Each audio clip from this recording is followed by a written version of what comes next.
So this past weekend, I got to go to my nephew's birthday party. It's his sixth birthday party. I have now eight nieces and nephews, seven on the ground and one still in the womb. And it was utter chaos. So there were a bunch of under 8-year-olds, it's just hordes of these kids running around, and it was wonderful. It was a great gift for me and my family to celebrate Liam's birthday. One of the interesting things when I get around my family is I realize how much we imitate one another, how much, especially kids, imitate their parents. Let me give you an example. My brother David has loved to collect things his entire life. He's collected things since he was a little kid. At one time, he even had like collections of stuff that he had found in the creek near our house, and like glass and different stuff. And my mom was just like, what is all this stuff? But now his son, Liam, does the same thing. And it's really interesting to watch how that relationship has grown between my brother and his son. Most of what we've learned in our life, we learn like that. We learn by imitation. We've learned by imitating people around us, first our parents, then perhaps our siblings, our extended family.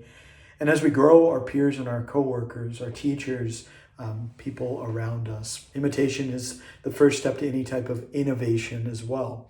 We can't help but imitate. It's through imitation that we pass on from one generation to the next the skills and the habits that mark our culture and our way of life.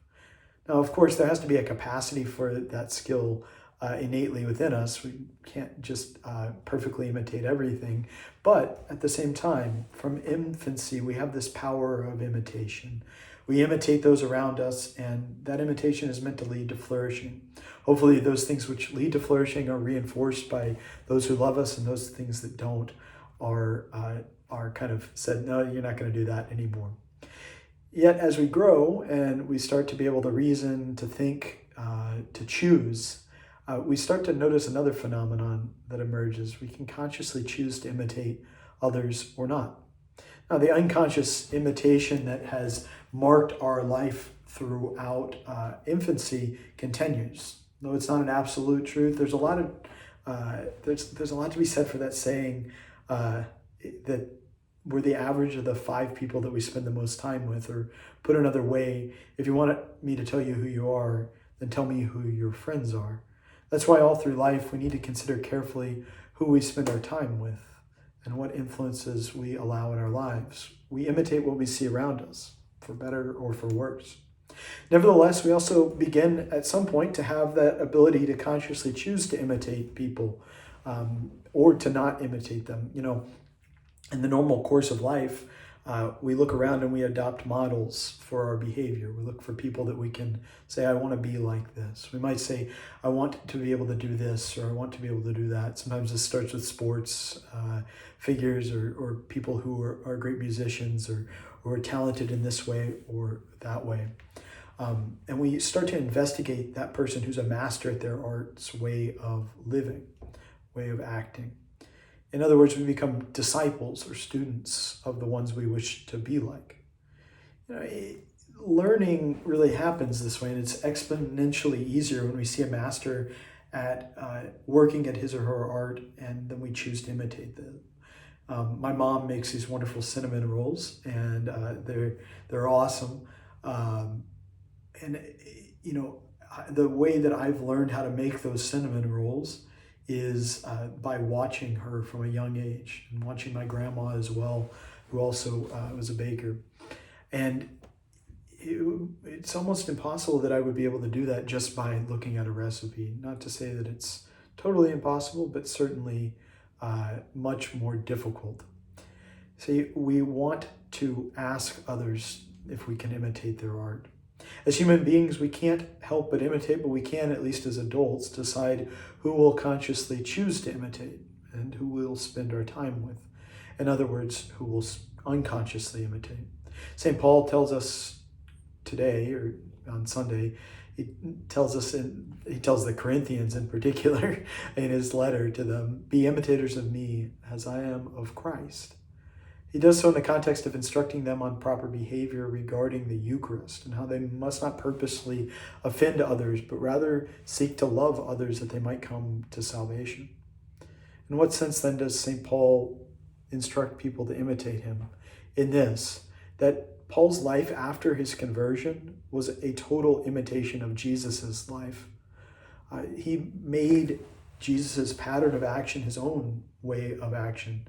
He spent significant time in prayer with Jesus, whom he wished to imitate even unconsciously. He also spent time, even in the midst of a really crazy schedule, running around the world evangelizing with other believers, with other people who also wanted to imitate Jesus.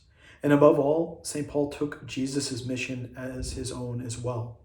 Jesus, why did he come? He came to save us. That's what we say in the Creed every week. St. Paul says, I've become all things to all, that some may be saved. St. Paul even offers himself in supreme imitation of his master through martyrdom. To summarize, Paul's entire life is dedicated to imitating Jesus. He lives a cruciform life, a life for the sake of others, for the glory of God. He writes in another place, I've been crucified with Christ, and the life I live is no longer my own. The disciple, St. Paul, has become, through imitation, like his master, Jesus. So here's the question for each of us this week. Who do you want to imitate? Who is the master? Who is your master? And to what art will you dedicate your life? Jesus, throughout the gospel, never intimidates, but he always invites us to imitate. Again and again in the gospel, we hear him say, follow me, follow me, follow me. Jesus often makes that invitation through intermediaries as well. It's always a personal invitation, but you kind of think about the leper in the gospel on Sunday. He had to be told about Jesus by someone. And St. Andrew told St. Peter, and Lois and Eunice told St. Timothy that Paul writes another letter to. Ananias discipled Saul himself, and St. John is said to have discipled St. Polycarp, and then St. Polycarp discipled St. Irenaeus, and there are invitations to imitation all throughout the centuries of Christendom. In the course of the propagation of the gospel down through the centuries, the invitation is always to imitation.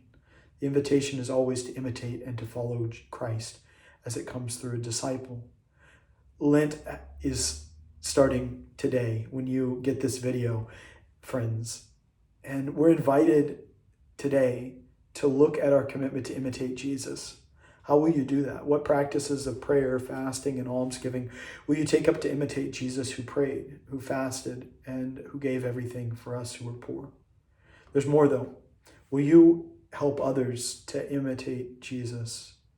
Will you, like St. Paul, invite others to imitate you as you imitate Jesus? I challenge you to invite a friend to come with you either to Ash Wednesday or to one of the Lenten practices or to Sunday Mass this coming week. Maybe a friend that has fallen away from the practice of the faith. Just to invite them and to imitate Jesus. As you have found joy in knowing and loving and serving him, so also make that invitation to imitation for others as well.